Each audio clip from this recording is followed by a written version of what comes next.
नमस्कार दोस्तों। आज की कहानी है जब हुआ सुमिता को अपनी गलतियों का एहसास। 3 दिनों की लंबी छुट्टियां सुमिता को 3 युगों के समान लग रही थी। पहला दिन घर के कामकाज में निकल गया। दूसरा दिन आराम करने और घर के लिए जरूरी सामान खरीदने में बीत गया। लेकिन आज सुबह से ही सुमिता को बड़ा खालीपन लग रहा था। खालीपन तो वह कई महीनों से महसूस करती आ रही थी, लेकिन आज तो सुबह से ही वह खासी बोरियत महसूस कर रही थी। बाई खाना बनाकर जा चुकी थी। सुबह के 11 ही बजे थे। सुमिता का नहाना धोना नाश्ता भी हो चुका था। झाड़ू पोछा और कपड़े धोने वाली बाइयाँ वो भी अपना काम करके जा चुकी थी। यानी अब दिन भर ना किसी का आना या जाना नहीं होना था। टीवी से भी बोर होकर सुमिता ने टीवी बंद कर दिया और फ़ोन हाथ में लेकर उसने थोड़ी देर बातें करने के इरादे से अपनी सहेली आनंदी को फ़ोन लगाया। हेलो। उधर से आनंदी का स्वर सुनाई दिया। हेलो आनंदी, मैं सुमिता बोल रही हूँ। कैसी है? क्या चल रहा है? सुमिता ने बड़े उत्साह से कहा और आनंदी का स्वर जैसे वित हो गया सुमिता की आवाज़ सुनकर। ठीक हूँ, बस घर के काम कर रही हूँ। खाना नाश्ता और बच्चे। और क्या तू बता? कुछ नहीं यार, बोर हो रही थी तो सोचा तुझसे बात कर लूँ। चल ना, दोपहर में पिक्चर देखने चलते हैं। सुमिता उत्साह से बोली। नहीं यार, आज रिंकू की तबीयत कुछ ठीक नहीं लग रही है। मैं नहीं जा पाऊँगी। चल अच्छा, फ़ोन रखती हूँ। मैं घर में ढेर सारे काम हैं। पिक्चर देखने का मन तो मेरा भी कर रहा है, पर क्या करूं, पति और बच्चों के ढेर सारे काम और फरमाइशें होती हैं। कहकर आनंदी ने फ़ोन रख दिया। सुमिता से उसने और कुछ नहीं कहा। लेकिन फ़ोन डिस्कनेक्ट होने से पहले सुमिता ने आनंदी की वह बात स्पष्ट रूप से सुन ली थी, जो आज उसने शायद अपने पति से बोली होगी। इस सुमिता के पास घर गृहस्थी का कोई काम तो है नहीं, दूसरों को भी अपनी तरह फुर्सतियाँ समझती है। बोलते समय स्वर की खींच साफ महसूस हो रही थी। फिर शिल्पा का भी वही रवैया। उसके बाद रश्मि का भी। यानी सुमिता से बात करने के लिए ना तो किसी के भी पास फुर्सत है और ना ही दिलचस्पी। सब की सब आजकल उससे कतराने लगी हैं। जबकि ये तीनों तो किसी जमाने में उसके सबसे करीब हुआ करती थी। एक गहरी सांस भरकर सुमिता ने फ़ोन टेबल पर रख दिया। अब किसी और को फ़ोन करने की उसकी इच्छा ही नहीं रही। वह उठकर गैलरी में आ गई। नीचे की लॉन में बिल्डिंग के बच्चे खेल रहे थे। न जाने क्यों उसके मन में एक हुक सी उठी और आंखें भर आई। किसी के शब्द कानों में गूंजने लगे थे। तुम भी अपने माता पिता की इकलौती संतान हो सुमिता, और मैं भी। हम दोनों ही अकेलेपन का दर्द समझते हैं, इसलिए मैंने तय किया है कि हम ढेर सारे बच्चे पैदा करेंगे ताकि हमारे बच्चों को कभी अकेलापन महसूस ना हो। समीर हंसते हुए अक्सर सुमिता को छेड़ता रहता था। बच्चों को अकेलापन का दर्द महसूस ना हो की चिंता करने वाली समीर की खुद ही जिंदगी को अकेला करके सुनेपन की गर्त में धकेल आई थी सुमिता। लेकिन तब कहाँ सब सोच पाई थी वह कि एक दिन खुद इतनी अकेली होकर रह जाएगी। कितना गिड़गिड़ाया था समीर। आखिर तक कितनी विनती की थी उसने। प्लीज़ सुमी, मुझे इतनी बड़ी सज़ा मत दो। मैं मानता हूँ मुझसे गलतियाँ हो गई, लेकिन मुझे एक मौका तो दे दो। एक आखिरी मौका। मैं पूरी कोशिश करूँगा कि तुम्हें अब से शिकायत का कोई मौका ना मिले। समीर बार बार अपनी गलतियों की माफ़ी मांग रहा था। उन गलतियों की जो वास्तव में गलतियाँ थी ही नहीं। छोटी छोटी अपेक्षाएं, छोटी छोटी इच्छाएं थी जो एक पति सहज रूप से अपनी पत्नी से करता है। जैसे उसकी शर्ट का बटन लगा दिया जाए। बुखार से तपते और दुखते उसके माथे को पत्नी प्यार से सहला दे। कभी मन होने पर उसकी पसंद की कोई चीज़ बनाकर खिला दे वगैरह। लेकिन समीर की इन छोटी छोटी अपेक्षाओं पर भी सुमिता बुरी तरह से भड़क जाती थी। उसे इन्हें पूरा करना गुलामी जैसा लगता था। नारी शक्ति, नारी स्वतंत्रता, आर्थिक स्वतंत्रता, इन शब्दों ने तब उसका दिमाग खराब कर रखा था। स्वाभिमान, आत्मसम्मान, इन शब्दों के अर्थ भी तो कितने गलत रूप से ग्रहण किए थे उसके दिलो दिमाग ने। मल्टीनेशनल कंपनी में अपनी बुद्धि के और कार्यकुशलता के बल पर सफलता हासिल की थी सुमिता ने।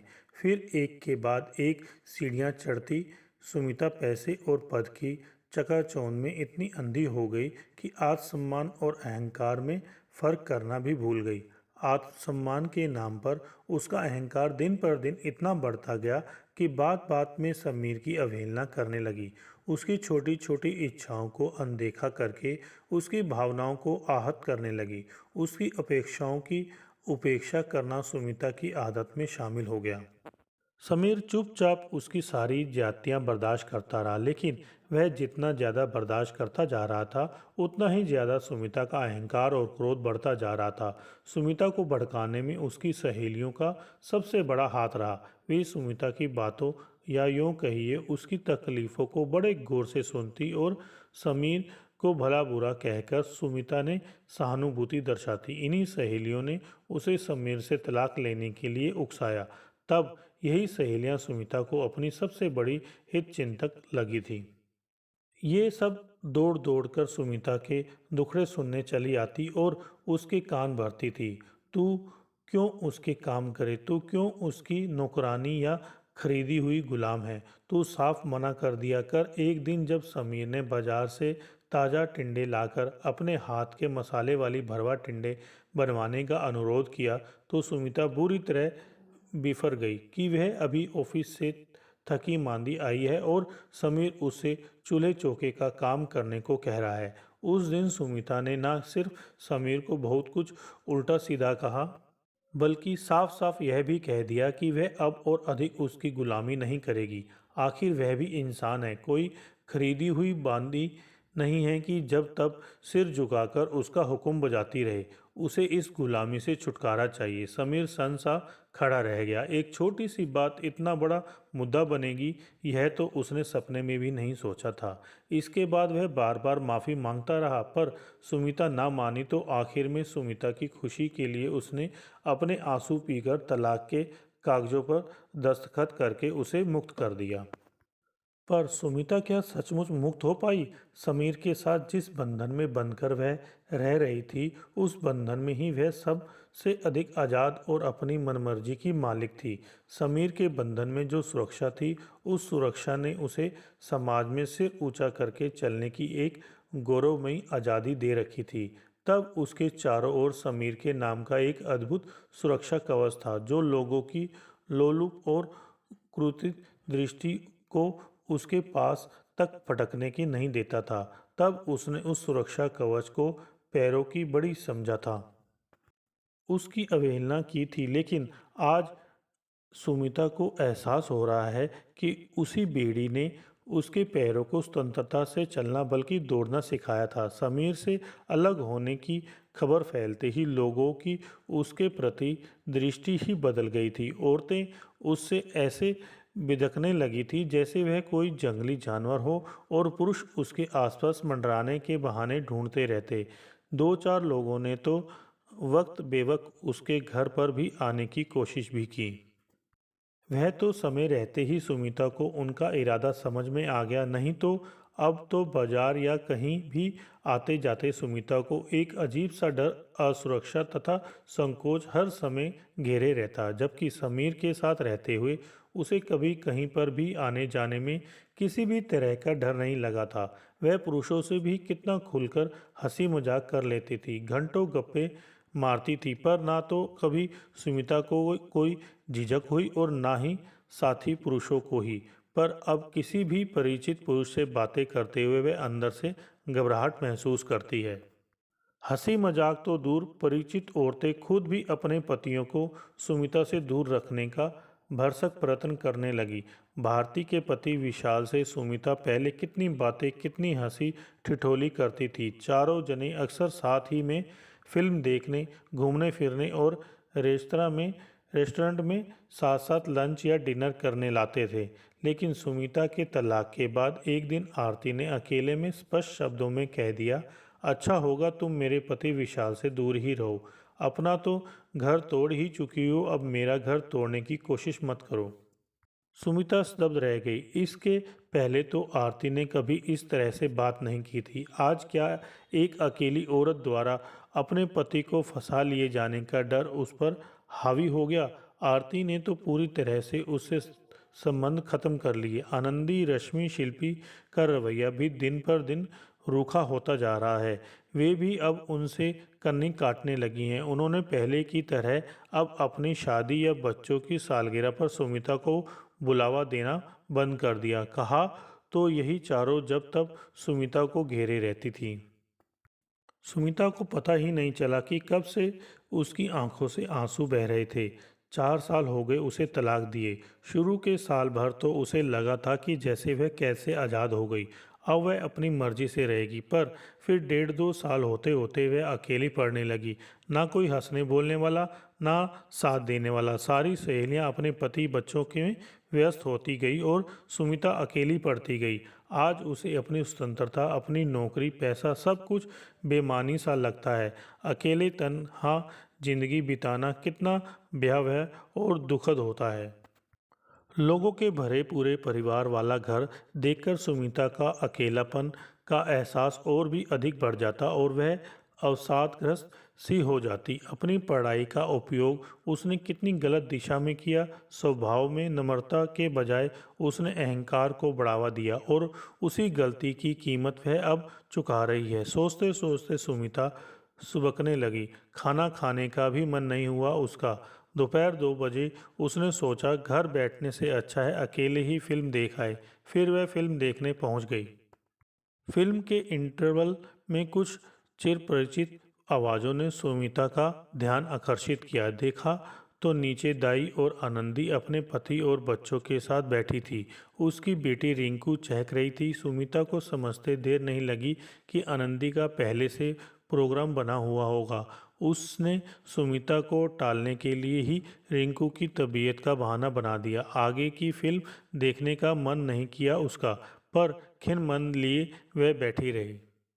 अगले कई दिन ऑफिस में भी वह गुमसुम सी रही। उसकी और समीर की पुरानी दोस्त और सहकर्मी कोमल कई दिनों से देख रही थी कि सुमिता उदास और बुझी बुझी रहती है। कोमल समीर को बहुत अच्छी तरह जानती है। तलाक के पहले कोमल ने सुमिता को बहुत समझाया था कि वह गलत कर रही है, मगर तब सुमिता को कोमल अपनी दुश्मन और समीर की सतरंग लगती थी। इसलिए उसने कोमल की एक नहीं सुनी। समीर से तलाक के बाद फिर कोमल ने भी उससे बात करना लगभग बंद ही कर दिया था। लेकिन आज सुमिता की आंखों में बार बार आंसू आ रहे थे तो कोमल अपने आप को रोक नहीं पाई। वह सुमिता के पास जाकर बैठी और बड़े प्यार से उससे पूछा, क्या बात है सुमिता, बड़ी परेशान नजर आ रही हो।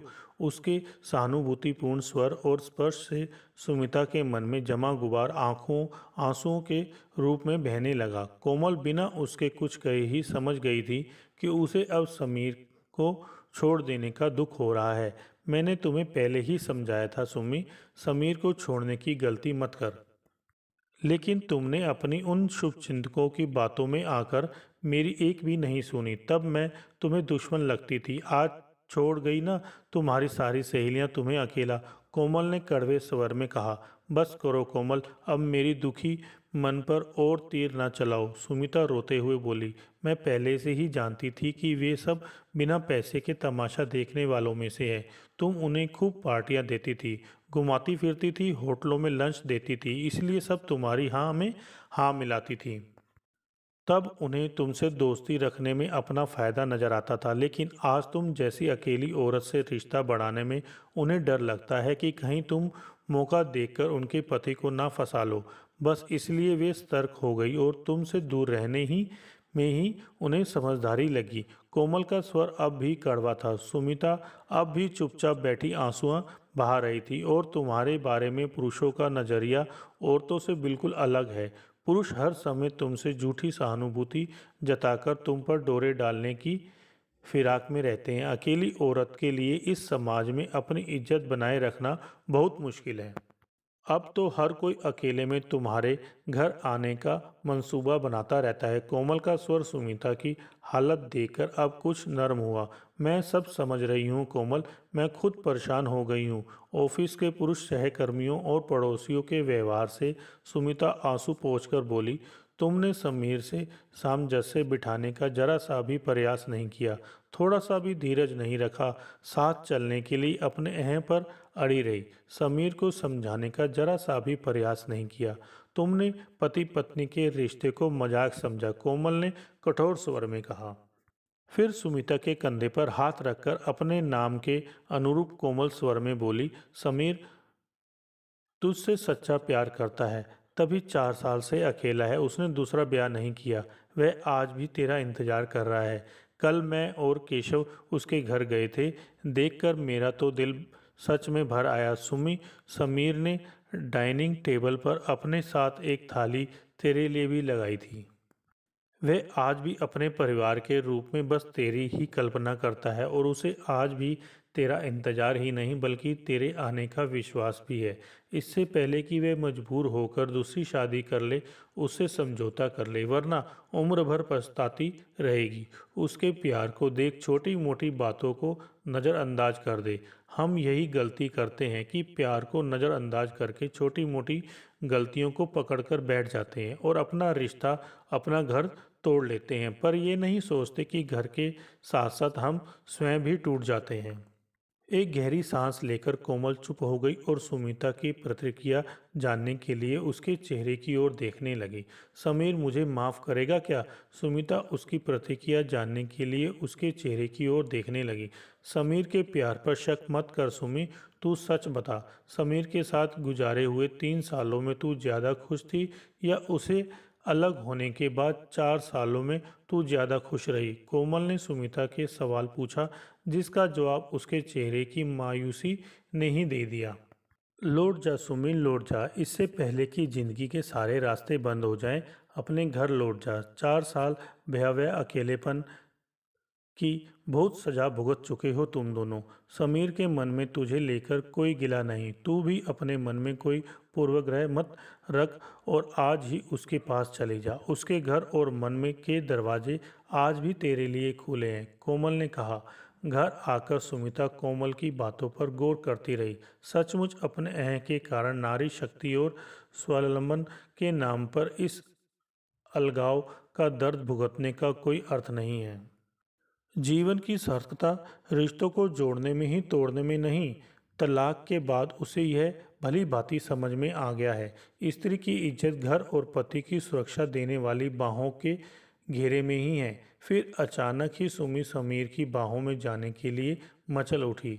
समीर के घर का दरवाज़ा खुला हुआ था। समीर रात में अचानक ही उसे देखकर आश्चर्यचकित रह गया। सुमी बिना कुछ बोले उसके सीने से लग गई। समीर ने उसे कसकर अपने बाहुपाश में बांध लिया। दोनों देर तक आंसू बहाते रहे। मनों का मैल और 4 सालों की दूरियां आंसू में घुल गई। बहुत देर बाद समीर ने सुमी को अलग करते हुए कहा, मेरी तो कल छुट्टी है, पर तुम्हें तो ऑफिस जाना है ना, चलो अब सो जाओ। मैंने नौकरी छोड़ दी है समीर, सुमी ने कहा। छोड़ दी है, पर क्यों? समीर ने आश्चर्य से पूछा। तुम्हारे ढेर सारे बच्चों की परवरिश करने की खातिर, सुमी ने शर्माते हुए कहा। तो समीर हंस पड़ा। फिर दोनों एक दूसरे की बाहों में खोए हुए अपने कमरे की ओर चल पड़े। हेलो दोस्तों, अगर आपको हमारी ये वीडियो अच्छी लगी हो तो लाइक करें, शेयर करें और कमेंट्स करके बताएं कि हमारी ये वीडियो आपको कैसी लगी। साथ में चैनल को सब्सक्राइब करके बेल आइकन जरूर दबाएं।